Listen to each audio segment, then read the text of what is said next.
Hello, everybody. Today is Sunday, April the 19th, 2015. My name is Michael from Global Effects Club, and this is the moving average analysis for the week ahead.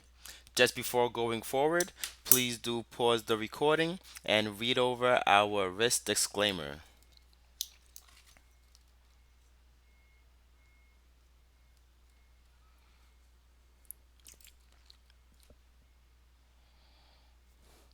All right. As of late, there are no open trades. Okay, members just click on the members area and then you'll see the trade setups section signals.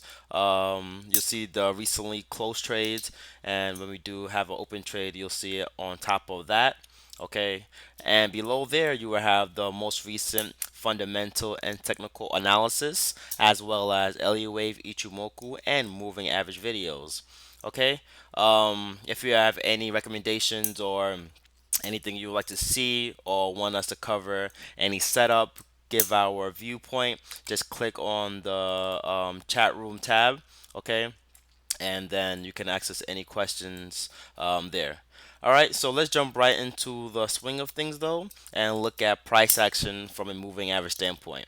Last week we spoke about a couple of yen pairs, okay? And I am going to go back and forth between the other chart just because some of the setup is there already. One actually, this is the pound yen. Was looking at this and glad we didn't take this trade because prices did fall back below that trend line support that we previously had. Let me actually, if I modify it, if we connect, so I'm looking at this wick here.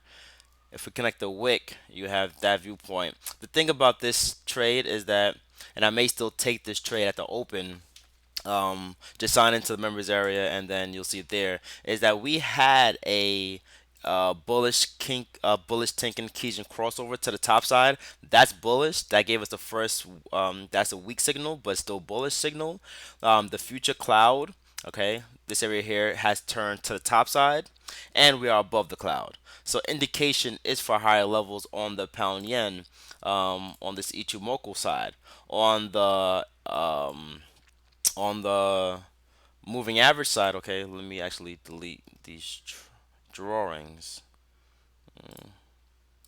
We have broken above the 50 period moving average, as well as the red one, and the red one is the 100 period moving average, and that is bullish. Okay, so I do like this setup. Keep a close eye out for that as we look at. Keep a close eye out for that as we look at the side there. Okay, and we'll likely take a trade on that angle. And I'm actually gonna Skype this to you guys now. Write it down. Okay, so there we go is the pound yen. That's one particular one that I do like for next week. Also, if we jump back to the Ichimoku um, Kiwi yen, that was the other one. All right, just wanted to make sure. And this is another good trade setup actually as well. Okay, here. So it looks like the yen crosses are going to be preferred to start off the week. Okay, I'm not probably will not take both of them. We'll take one with preference on the pound yen.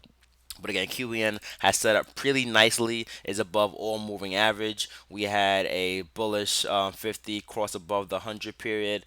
A while ago, we had the 50 cross above the 200, providing us with that golden cross. Okay. So that is ideal there as well. So those are the two thus far. And let's look at a couple other of the major pairs, okay? Actually, before this is the euro dollar, but before that, let's take a look at the dollar yen. And that the dollar yen, okay, I was looking for this breakout. I did see it. I didn't take this trade because of Friday. I don't really like to take new trades, especially during the U.S. session, as liquidity tends to dry up. All right, but downside is still preferred on this pair, and now with prices now below that trend line resistance, look for lower levels. Okay, look for lower levels on the dollar yen Here we have a possible downside targets of ideally measured move into the 161, which is 117.10, into that 114.80 area. So that's ideal. Also, another reason why I do like the downside for the dollar yen is the fact that we have some bearish momentum divergence. Okay, the interesting factor is that as Dalian pushes lower, the other pairs, pound yen, kiwi yen, etc., are pushing higher. Why is that? It's because they're largely moving on the pound dollar. Pound yen is moving on the pound dollar. Kiwi yen is moving on the kiwi dollar, and we had some recent upside action. One pair I'm kicking myself right now for, and I was watching for quite some time, is the kiwi dollar. I was watching it especially on the Elliott wave charts, and um, here is trading at 76.80. We had a nice topside break and a pullback. So prices could already be at break even, but obviously not because we're not in this trade. But if prices do tumble a little bit lower, okay, I would like something like this, and I'll take that long from there from 76.20 about. Um, but in the case that it just thrives higher, we will be in the Kiwi yen. Um, Most likely, but still look at the Kiwi yen if you are in this trade. It is a good trade in my opinion. Another setup was the Aussie dollar we were looking at prior. Okay, now Aussie dollar could play out to be another trade. We're like waiting for a breakout that will be clear. Don't want to really front run this because there is potential for this pair to get a little bit lower. All right, and then again from the moving average standpoint on the Aussie dollar, what we see is again the 50 has now crossed above the 100, is poised to cross above the 200, again providing that golden cross. That trend line resistance still remains intact on moving average standpoint, and that breakout will be indication for higher levels in my opinion. All right, so I'm gonna end off there. I'll post some trade setups in the chat room. So just jump in the chat room, and you can ask me about any setups there.